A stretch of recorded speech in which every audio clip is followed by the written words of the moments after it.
I am here with Sarah, Director of Distribution at Germain Hotels, coming to us from Quebec. I didn't butcher that, right? You were perfect, Jason. Thank you. See, I could go to Paris today and fit right in. But you're in Quebec, Yes, the Paris of Canada, right? exactly. Without the jet lag for North Americans. Perfect. I'm ready. And it's probably a little cooler up there. I'm in Houston. It's hot. Oof, I imagine. But we had some pretty hot days also in the past month, I want to say. Yeah, it's the summer. So all your hotels are in Canada, correct? A collection of hotels? Yeah, we actually have 18 hotels, ocean to ocean across Canada. So in all, across various provinces as well. So all in Canada.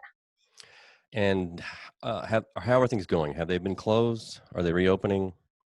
So basically, it's not doing well. A little bit like everyone in the hotel business across the globe, I think, today, or most of it. We have 13 hotels open in 11 destinations where we had hotels that were next to each other that could be walked, within 15 minutes. We only kept one open and closed temporarily the other. So we suspended the operations until we have the level of occupancy that would allow us to open. And the actually good news is that we're going to open at the end of July our second property in Calgary. Oh, perfect. What kind of hotels are these? What kind of, do they vary? Is it luxury, resort, corporate? Great question. It's actually one of the strength that we have seen during the crisis. We really have a very diverse portfolio. We have, one resort-like or destination property with spa, pool, and so on. We have some properties that are airport properties. We have some really city property that are very urban, corporate profile mostly. Um, we have three brands. So in terms of the various I want to say characteristics that the hotels have, they are either doing really well, better than the average, or really not great. So having a diversified portfolio really helped us. We have three brands, and one of them is Escade, and it's on the south shore of Montreal that we opened the first one. And the hotel has some kitchen, has a microwave, refrigerator, and so on. So because of the physical differentiation with the others, it actually has attracted a different kind of guests during that crisis. And same So, thing for like airport hotels. We have a crew base, which really helps us to succeed during that period right. by being connected to the airport. Yeah. So what are you seeing in the Canadian market right now?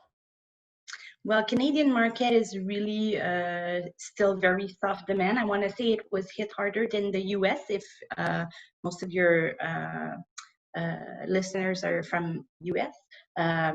We are seeing an uplift in reservation, but it's very soft. So I want to say that, April was a single digit, May was a single digit occupancy month. I want to say somewhere in the mid-May, we started to see a positive pace. So it took a while before we actually received some more reservations than cancellations. And we're slowly seeing the uplift in reservation, but we're not nearly at what we were, last year. So it's still a small fraction of the reservation of last year. So it's a recovery, but it's a slow one. Yeah. Yeah, and I'm talking to hoteliers around the world, and it the extended stay and the drive-by lower end hotels seem to be doing pretty well. And then once things started to open up and around the globe, the resorts, hotels out in the middle of nowhere, so people could get away, whether it's in Poland or Wisconsin. Well, Um, we're actually lucky to have one somewhere. It's called in Baie-Saint-Paul in Charlevoix. It's really, and if we could have 16 of them, we would love that at this point. It's fully booked for the whole summer. We, have a couple of 2, 3 nights on the Sundays, but it's very busy. So it helps us to go through the crisis. yeah. I'm a little concerned with the fall coming. There's no cure. School starting. I have this. I think travel's going to start to dip, and I don't know if you feel the same way. What do you see in the coming months?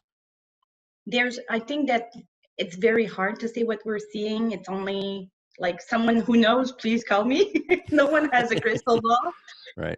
We're looking at different indicators to help us to understand maybe.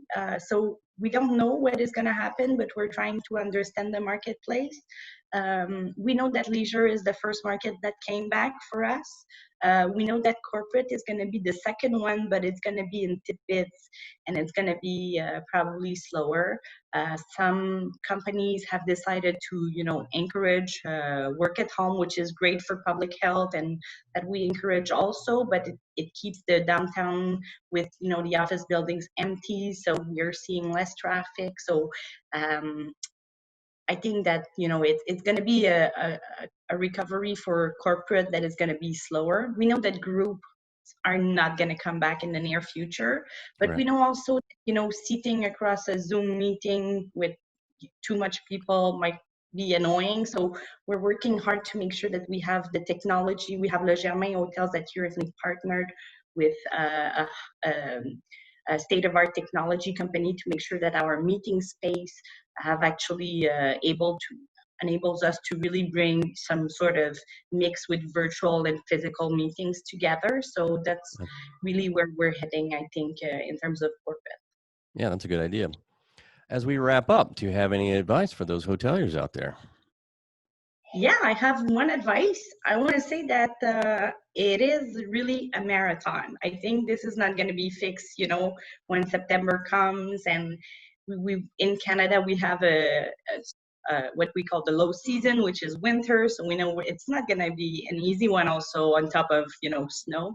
So I think that if you have been working nonstop in the last 4 months, which is my case, and you might be a little bit exhausted, take some vacation, buy yourself a good office chair, stop sitting in your living room or something, and make sure that you're good to go, for the next year and more, because it's really not something that is going to get away. And I think STR was saying, like, get comfortable with the uncomfortable. So I like this quote.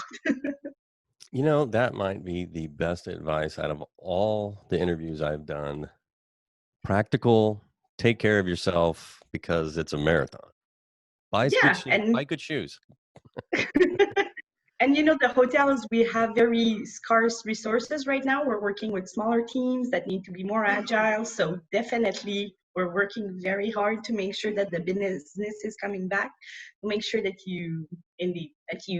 even though you work really hard, that you're in it for the long run. Yep. All right, Sarah. Well, thank you for joining me. It was a pleasure, Jason. All right. Bye bye.